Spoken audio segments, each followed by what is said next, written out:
नमस्कार विद्यार्थी मित्रांनो, मी नितीन वानखेडे सर। आज आपण इयत्ता 10वी गणित भाग 2 मधील समरूपता हा प्रकरण बघत आहोत आणि त्यामधील सर्वात महत्त्वाचा प्रमेय आज आपण बघणार आहोत, जो की आहे प्रमाणाचे मूलभूत प्रमेय। हा दरवेळेस बोर्डाला विचारलेला आहे, तर या प्रमेयाचा तुम्ही जास्तीत जास्त सराव करून घ्या। तर पहा प्रमेय काय म्हणतोय ते आपण समजून घेऊयात। काय म्हणायला आहे प्रमेय पहा बरं, की प्रमेय सांगतोय त्रिकोणाच्या एका बाजूला समांतर असणारी रेषा त्याच्या उरलेल्या बाजूंना भिन्न बिंदू छेदत असेल तर ती रेषा त्या बाजूंना एकाच प्रमाणात विभागते। जर आपल्याला आता हा प्रमेय सोडवायचा आहे म्हणजे आपल्याला काय करावं लागेल, पहिले आकृती तयार करावं लागेल। तर आता त्रिकोणाच्या म्हणत आहे म्हणून आपण त्रिकोण तयार करून घेऊयात। पहा तर मग काय करणार मी, पहिले काय बनवणार, समजा एक त्रिकोण बनवलाय, ठीक आहे। तर आता हा त्रिकोण बनवून घेतलाय, ठीक आहे। तर आता त्रिकोण बनवून घेतल्यानंतर काय म्हणलं, त्रिकोणाच्या एका बाजूला समांतर असणारी, तर याला नाव लिहून घ्या। पहिले मी नाव लिहून घेतले ए बी आणि हा सी।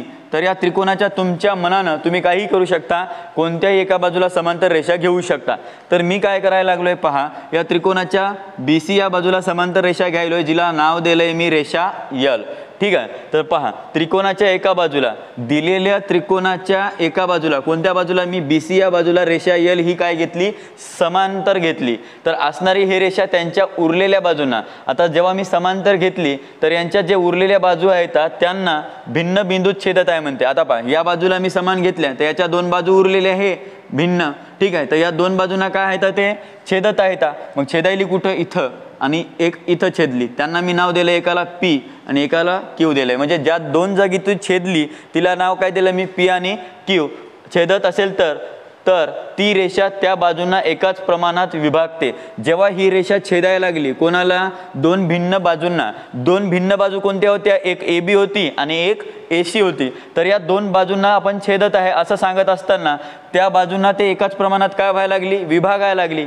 मग पहा विभागायला एकाच प्रमाणात म्हणजे काय, प्रमाण म्हणजे काय, आता पहा हे एक भाग आणि हे एक भाग, याचे दोन भाग असे झाले या छेदल्यामुळे, इकडे पण दोन भाग झाले। म्हणजे प्रमाणात कसं सांगेल मग, ए पी छेद पी बी याचे दोन भाग झाले असे सांगणार। मग ए क्यू छेद क्यू सी हे प्रमाणात झालेले भाग, ठीक आहे। मग आपल्याला काय सांगायचं, आता विभागते हे सांगलेलं आपण गोष्ट सांगितली, आकृती पण काढून दाखवली, ठीक आहे। तर मग आता या आकृतीला आपण आता काढल्यानंतर पहिले काय सांगणार, या आकृतीवर पक्ष सांगणार।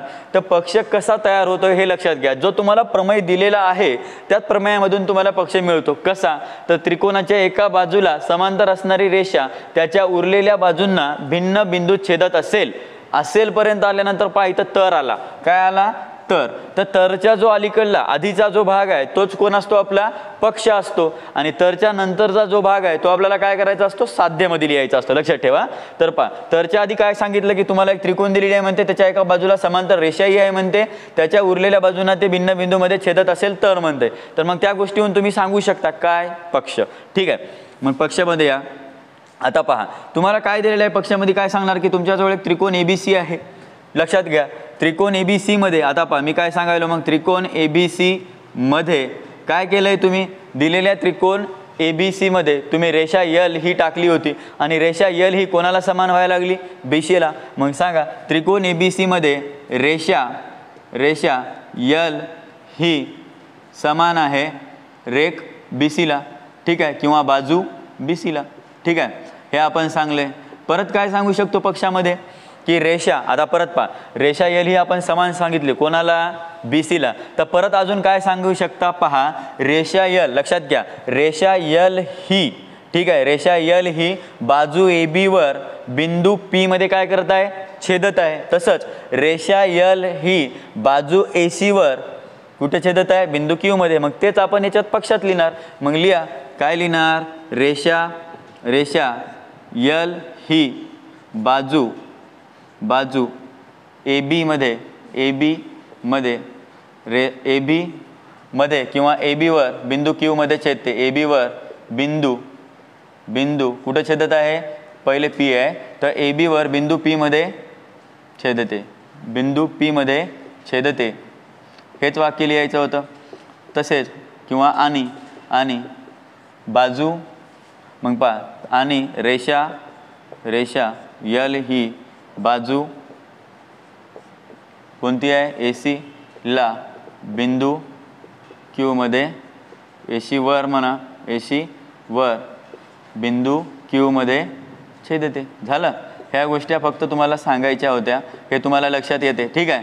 मग हा झाला आपला पक्ष. आता साध्यामध्ये काय म्हणलं, परत परत सांगायला लक्षात घ्या. साध्यामध्ये काय सांगितलंय मी, की जो तरच्या पलीकडला जो भाग आहे, तरच्या नंतर येणारा, तरच्या नंतर कोण आलं, ती रेषा त्या बाजूला एकाच प्रमाणात काय करत आहे, विभागत आहे. प्रमाण कसं म्हणलं होतं, आता ही रेषा मधून गेल्यानंतर काय झाली, हिला समान झाली बीसीला, तर याचे दोन भाग झाले. पहिला एक आणि हा दुसरा. तर मग हा प्रमाण काय होईल, मग एपी छेद पीबी आणि AQ छेद QC असा प्रमाण आपण लिहित असतो. मग सांगा काय व्हायला लागलंय, मग साध्यामध्ये आता काय सांगणार की AP छेद काय व्हायला, AP छेद PB. ठीक आहे. पुढे काय सांगशाल, मग पहा AQ छेद काय झाला QC. हे आपल्याला काय करायचं आहे, साध्य करायचं आहे. तर रचना काय करायला लागलोय ते समजून घ्या. आता रचना काय करायची आहे मला, आता मी रचना काय करणार, B वरून काय टाकणार, लंब टाकणार Q वरे आणि इकडे C वरून P वरे टाकणार. ठीक आहे. मग आपण कसं दाखवायलो पहा, B वरून टाकत असताना पहा. ठीक आहे, लक्षात घ्या, बरोबर काढून घ्या हे डायग्राम. आणि ह्या Q वरून टाकलाय समजा. ठीक आहे. हे आपण काय केलेलं आहे, कन्स्ट्रक्शन केलेले आहे, रचना केलेली आहे. मग मी काय म्हणणार की आता मी काढली आकृतीमध्ये ती, तर मग मी रचनेमध्ये काय सांगणार की रेख कोण PC व रेख दुसरा कोण काढला, PC व आपण काय काढला BQ, PC व QB किंवा BQ असं सांगा. आपण वरून नाव घेतलं तर मी काय म्हणणार मग QB. आपण हे काढलेले होतं म्हणून याला काय सांगलं आपण, रेख PC व रेख QB आपण काय केला, काढला. ठीक आहे. ह्या गोष्टी आपण सांगल्या. आता काय सांगायचं आपल्याला, सिद्धता. आता सिद्धता सांगत असताना एक लक्षात घ्या, तुमच्याजवळ काय होतं, आकृती त्रिकोण ABC होता. त्रिकोण ABC मध्ये तुम्ही रेषा L ही काय केली, बाजू BCला काय सांगितली, समांतर सांगितली. जेव्हा आपण टाकल्यानंतर ही रेषा L कोणाला समान झाली, BCला. म्हणजेच आपण काय सांगणार आता पहा, याच्यामध्ये पहिले त्रिकोण पहा, BCला जेव्हा समान झाल्यानंतर या त्रिकोणाचे दोन भाग बनले, जो वर एक इथे आहे आणि हा खालचा. ठीक आहे. तर पहिल्या भागामध्ये कोण व्हायला लागलं पहा, पहिल्या भागामध्ये काय झालंय, APQ तयार झाला आणि दुसरा भाग हा पूर्ण झाल्यानंतर आपण याच्यात रचना पण केली. तर रचना काय झाली पहा, आता इथे एक त्रिकोण करायली रचना, तर पहा त्याला कसं सांगणार आता लक्षात घ्या. तर रचनेमध्ये आपल्याला काय व्हायले, परत दोन त्रिकोण व्हायला लागले. पहा रचनेमध्ये कोणते परत झाले, PQB हा आपला दुसरा त्रिकोण तयार झाला. याचा विचार सोडून द्या सध्या. पहा हा पहिला APQ हा पहिला त्रिकोण, दुसरा कोण झाला PQB हा दुसरा त्रिकोण झाला. तर मग आपण काय सांगणार, पहिले याच्यावर माहिती सांगणार आहोत. ठीक आहे. तर मग पहा काय करशाल, तुमच्याजवळ कोण दिलेला आहे, मग त्रिकोण APQ दिलेला आहे, APQ व त्रिकोण कोण दिलेला आहे, दुसरा त्रिकोण कोण आलेला आहे, जेव्हा पहा आता इथं काय दिलेलं आहे, PQB घ्या. ठीक आहे, चालते, PQB घ्या. मग सांगा त्रिकोण PQB. आता पहा मी दोन्ही त्रिकोण घेतले, लक्षात ठेवा, APQ व त्रिकोण PQB घेतले. तुम्ही जर हे आकृती एक तर तुम्ही अशी सरळ करून पहा, तुम्हाला एक लक्षात येईल की ते त्रिकोण कसा आहे, असा आहे. ठीक आहे. आणि याच्यामध्ये पहा वरे डोक्यावर कोण आहे, पहा हिला सरळ केलं तर वरे कोण आहे Q आणि इकडे कोण आला A आणि इकडे काटेला कोण असेल B आणि मधात कोण आहे आपला, इथे समजा काटेला आलेला P. ठीक आहे. तर एक लक्षात यायला असेल तुम्हाला, तर पहिला पहा APQ. ठीक आहे, म्हणजे APQ हा, तर हा पहिला त्रिकोण होता आणि दुसरा कोण होता PQB. तर पहा PQB हा दुसरा त्रिकोण. तर तुम्हाला याच्यावर आता क्षेत्रफळ सांगायचं असेल किंवा आता एक क्षेत्रफळाच्या आधी चेक करा, ही एक त्रिकोण आहे आणि हे एक त्रिकोण आहे. तर या दोन्ही त्रिकोणामध्ये उंची काय आहे, या दोघांची सारखीच आहे. म्हणून आपण काय सांगणार की दिलेला त्रिकोण APQ व त्रिकोण PQB हे समान उंचीचे त्रिकोण आहेत. मग हे वाक्य काय करणार, आपण लिहिणार की APQ व PQB हे काय आहेत, समान उंचीचे त्रिकोण आहेत. मग लिहून घ्या, हे समान उंचीचे त्रिकोण आहेत. ठीक आहे. हे आपण सांगितलं की समान उंचीचे त्रिकोण आहेत. मग पुढे काय सांगू शकता तुम्ही, आता जेव्हा आपण समान उंचीचे त्रिकोण सांगतच असाल तर या त्रिकोणावर तुम्ही क्षेत्रफळ काढा. तर मग काय सांगशाल, यांचं क्षेत्रफळ सांगायचा फॉर्म्युला तुम्हाला माहिती आहे. तर मग लिहा आधी सध्या दिलेल्या दोन्ही त्रिकोणाचे क्षेत्रफळ. तर एरिया ऑफ ट्रायंगल APQ छेद एरिया ऑफ ट्रायंगल, कोणता ट्रायंगल आहे, PQB जो त्रिकोण म्हणतोय तो. आणि क्षेत्रफळाचा फॉर्म्युला मी शिकवला, काय होता क्षेत्रफळाचा, 1/2 पाया गुणिला उंची हा आपला फॉर्म्युला आहे. परत छेदामध्ये पण तोच फॉर्म्युला राहील, 1/2 पाया गुणिला उंची. मग तुम्हाला एवढं लक्षात येत असेल तर पहा, आपण याच्यावरचे काही सराव क्वेश्चन पण पाहिलेले आहेत. तर 1/2 दोन्हीकडे सारखा आहे म्हणून तो काय होत होता, आपला कटत होता. मग आता मला सांगा, दिलेल्या APQ मध्ये तुमचा पाया कोण आहे, AP आहे. मग लिहा पायाच्या ठिकाणी काय ठेवशाल, AP ठेवून घ्या. आता पहा उंची सांगायची आहे त्याची, तर उंची सांगा बरं त्याची काय व्हायला लागली आता पहिल्या APQ मध्येच पहा APQ मध्ये हा झाला पाया आणि हे झाली आपली उंची. का तर मी उंची दोन्ही त्रिकोणासाठी समानच सांगितली होती. पाया कोण आहे मग AP गुणिला कोण आहे मग QP. मग खालच्या ह्याच्यातही सांगा बरं आता खालच्यात PQB साठी कुठं आहे पहा बरं PQB मध्ये पाया कोण आहे हा PB झाला PB. मग आता काय सांगशाल उंची काय सांगशाल उंची तर याची सारखी झाली QP झालं QP. मग आता तुम्हाला म्हटलंय जो सारखा पोर्शन आहे तो कॅन्सल व्हायला तर QP काय झाला परत कटला तर उत्तर काय यायलं मग आपल्याला AP/PB. आणि इथं काय व्हायला कोणाचं आलेलं हे एरिया ऑफ ट्रायंगल APQ इथं त्रिकोण करा हां आणि एरिया ऑफ ट्रायंगल PQB. तर ह्या दोन्ही त्रिकोणाचं क्षेत्रफळ आपल्याला काय मिळालं सध्या इथं गुणोत्तराचं प्रमाणात सांगितलं असताना AP/PB मिळालं. तर मग याला ब्रॅकेट करून घ्या. तर हे जे उत्तर मिळालेलं आहे हे तुम्हाला कोणाच्या प्रमाणात मिळालं म्हणजे तुम्हाला काय शिल्लक राहिलं हे सांगायचं होतं. तर तुम्ही काय सांगितलं AP/PB सांगितलं तर AP हे कोण होय पायाच होय आणि PB पण काय होय पायाच होय. तर तुम्हाला जे उत्तर मिळालेलं आहे ते कोणाच्या प्रमाणात मिळालेलं आहे पायाच्या. तर मग याच्या बाजूला काय लिहिशाल तुम्ही की हे पायाच्या प्रमाणात आहे किंवा क्षेत्रफळ हे पायाच्या प्रमाणात. ठीक आहे हे वाक्य लिहून घ्या. मग क्षेत्रफळ हे पायांच्या प्रमाणात याला समीकरण 1 द्या.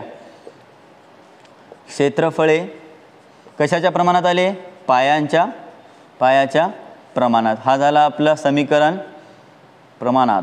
ठीक आहे मग हे झालं समीकरण नंबर 1. ठीक आहे आता समीकरण 1 मिळालं आपल्याला.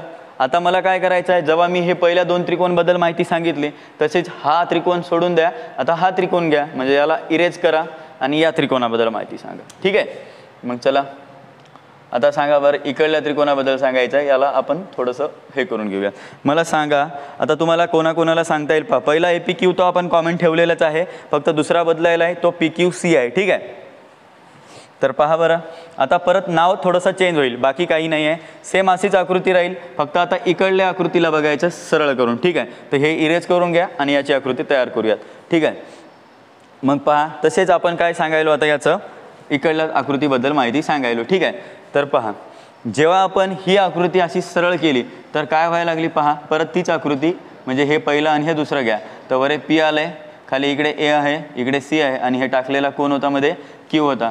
तर आपल्यापाशी दोन्ही त्रिकोण माहीत आहेत आपल्याला. पहिली त्रिकोण आहे APQ आणि दुसरी त्रिकोण आहे काय PQC. तर यांच्यावर क्षेत्रफळ काढायलो तर मग यांचं क्षेत्रफळ सांगा. तसेच इथं बाजूला लिहून घ्यायचं आहे तसंच आपण हे सांगत आहोत म्हणून. तसेच कोण सांगत आहोत कोण एरिया ऑफ ट्रायंगल कोणता एरिया ऑफ ट्रायंगल APQ. मग एरिया ऑफ ट्रायंगल APQ छेद एरिया ऑफ ट्रायंगल कोणता PQC. आता मी डायरेक्ट लिहितोय 1/2 1/2 आपल्याला माहिती आहे तो सारखा असतो जो कटतो. तर मला सांगा या ह्याच्यामध्ये तुम्हाला दिलेला आहे हा पाया आहे आणि हे उंची आहे. परत इथं उंची काय व्हायला लागली सेमच यायला लागली. ठीक आहे मग आता मला सांगा याच्यामध्ये उत्तर काय मिळेल आपल्याला सांगा. आता याचं गुणोत्तर सांगत असताना AQ गुणिला PQ म्हणजे पाया गुणिला उंची सांगा ना AQ गुणिला PQ आणि खालच्या ह्याच्यात काय येईल मग सांगा बरं QC गुणिला काय व्हायला लागला PQ. तर परत इथं PQ सारखाला हा कटला तर काय उत्तर यायला लागले पहा बरं AQ/QC म्हणजे हे कशाचं गुणोत्तर आहे एरिया ऑफ ट्रायंगल APQ छेद पहा एरिया ऑफ ट्रायंगल PQC यांचं गुणोत्तर कशाच्या प्रमाणात आलं पायाच्या प्रमाणात आलंय. मग तुम्ही पाया उरलाय म्हणून पायाच्या प्रमाणात सांगितलं याला बॉक्स करून घ्या आणि यांचं लिहू शकता समीकरण 2. हे कशाच्या प्रमाणात आहे क्षेत्रफळे त्रिकोणाची क्षेत्रफळे पायाच्या प्रमाणात. इथं शॉर्टकट लिहायलोय तुम्ही समजून घ्या. दिलेले त्रिकोणाचे क्षेत्रफळे कशाच्या प्रमाणात होते पायाच्या प्रमाणात. ठीक आहे AQ/QC काढलाय. आता सांगा मला हे 2 सांगितल्यानंतर आपल्याजवळ कोणकोणती त्रिकोण होती PQB होती आणि PQC होती. लक्षात घ्या 2 त्रिकोण दिलेले होते कोणकोणते नवीन मिळालेले कन्स्ट्रक्ट केल्यानंतर हे आणि हे पहा पहिला होता PQB आणि दुसरा कोण आहे PQC. तर याबद्दल आपण आता थोडी माहिती सांगूयात. तो पहिले इरेज करूयात रफ डायग्राम.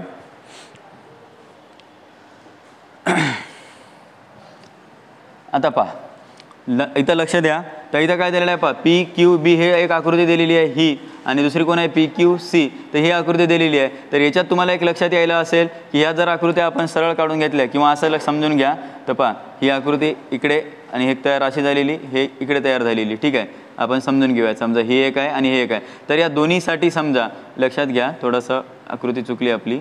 ठीक आहे तर समजा आता पहा तर या दोन्ही त्रिकोणाच्या ज्या आकृत्या आहेत इथं आलेल्या बरोबर, तर यांचा पाया काय होणार आहे, खालचा समान राहणार आहे. ठीक आहे, थोडी आकृती चुकून यायली, लक्षात येत नसेल तर याच्यावर दाखवेल तुम्हाला. ठीक आहे, हा जो ब्ल्यू टिक दाखवलेली आहे पहा, तर इथं एक आकृती तयार व्हायला लागली आपली आणि ही एक दुसरी आकृती तयार व्हायला लागली.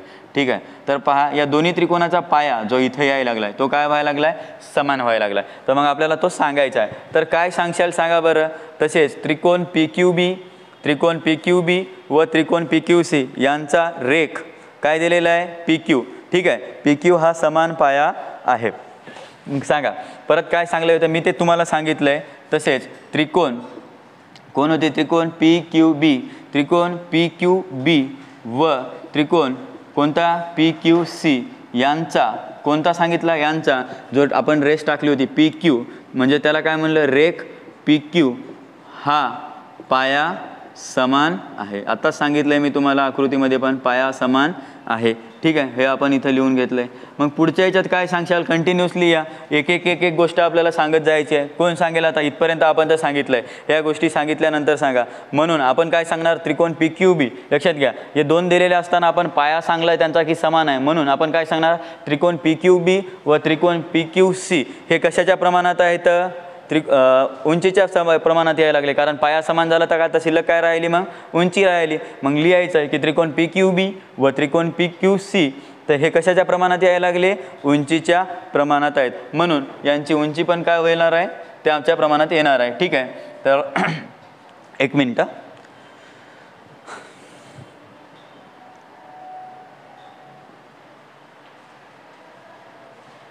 पहा. आता जसं आपण इथं काय सांगितलंय, पाया समान सांगितलाय, तसंच यांची उंची पण काय होणार आहे, समानच होणार आहे. ठीक आहे, आपण आता पाहिलं होतं याच्या मधामध्ये एक आकृती तयार व्हायला लागली. म्हणून आपण काय सांगणार, PQB व PQC यांची उंची पण काय समान आहे. मग लिहायचं आहे त्रिकोण PQB व PQC यांची उंची समान आहे, उंची समान.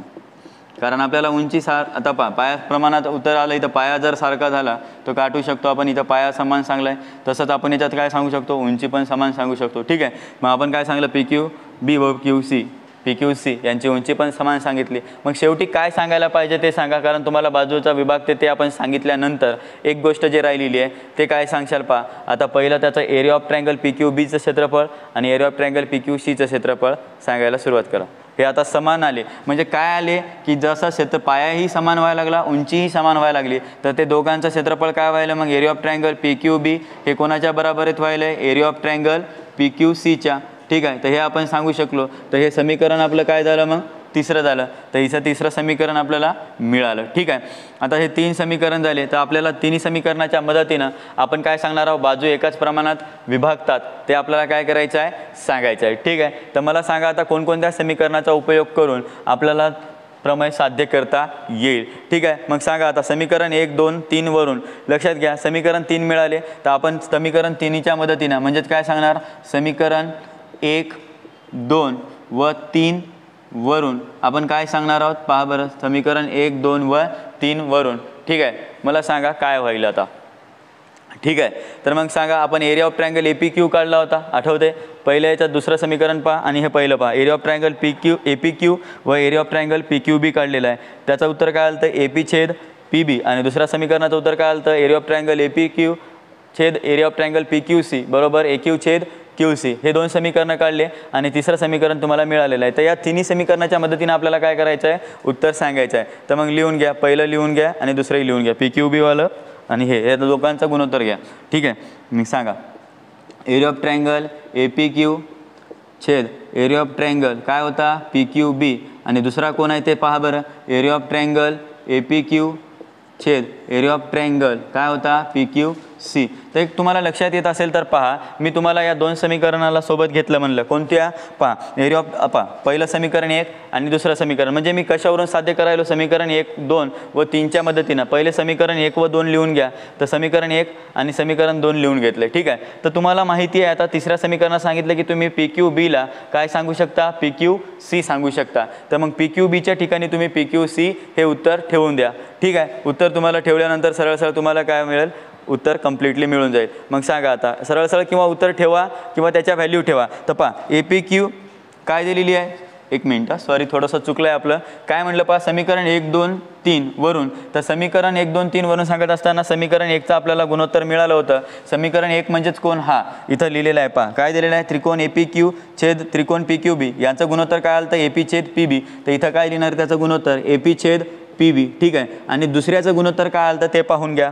दुसरा कोण आहे, APQ आणि PQC हे दिलेल्या छेदामध्ये. तर त्याचं काय व्हायला लागलं गुणोत्तर, मग पहा बरं, AQ छेद QC, AQ छेद QC हे आपल्याला उत्तर मिळायला लागले. कारण या समीकरण दोन्हीच्या मदतीनं आपण काय सांगू शकलो, साध्यता सांगू शकलो. हे कशी सांगली परत पहा, इथं थोडंसं मिस्टेक झाली होती आपली, इथं परत रिपीट करतोय, लक्ष द्या. मी काय केलं आहे पहा, हे गुणोत्तर कशा काढलेलं आहे पहा. आपण इथपर्यंत सांगत असताना काय सांगलं, या 2 त्रिकोण घेतले होते. या 2 त्रिकोणामध्ये पहिला पाया समान सांगितला आणि लगेच आपण याच 2 त्रिकोणामध्ये काय सांगितली, त्याची उंचीही समान सांगितली. तर त्यांचं प्रमाणामध्ये उत्तर येत असताना आपण काय सांगितलं आहे, मग समीकरण मिळालेलं 1 आणि समीकरण मिळालेलं 2 यांच्या मदतीनं आणि सोबत तिसऱ्या म्हणजे 1 2 व 3 यांच्यावरून आपण काय सांगायलो, त्यांचं प्रमाण सांगायलो. तर समीकरण 1 मध्ये काय प्रमाण मिळालं तर AP छेद PB. तर मग यांचं गुणोत्तर लिहिलं आहे आणि त्या गुणोत्तराचं प्रमाण जो मिळालेलं आहे ती व्हॅल्यू टाकली. ठीक आहे. तसं दुसरं समीकरण जे मिळालं होतं ते त्यांचं व्हॅल्यू टाकलं, AQ छेद QC. जे आपल्याला पाहिजे होतं ते आपल्याला इथं साध्य व्हायलं. पहा काय साध्य करायचं होतं, AP छेद PB आणि AQ छेद QC हे तुम्हाला पाहिजे होतं, हे तुम्ही सांगितलं आहे. आणि ह्या गोष्टी तुम्ही कशावरून सांगितल्या, समीकरण 1 व 2च्या मदतीनं. हे कशावरून सांगितलं तुम्ही, समीकरण 1 व 2च्या मदतीनं. आणि पहा झाला आपला इथे सॉल्व हा प्रश्न कंप्लीट. ठीक आहे. तर अशा प्रकारे तुमचा प्रमाणाचे मूलभूत प्रमेय हा प्रमेय इथेच कंप्लीट झालेला आहे. आणि या प्रमेयाचा स्क्रीनशॉट काढून घ्या आणि हा व्हिडिओ आपल्या मित्रांना शेअर करा, जेणेकरून त्यांचाही फायदा होईल आणि त्यांनाही प्रमेय खूप चांगल्या प्रमाणात समजायला सोपे जाईल. ठीक आहे. धन्यवाद. पुढील व्हिडिओ आपण कंटिन्यू करू नेक्स्ट लेक्चरला. ठीक आहे.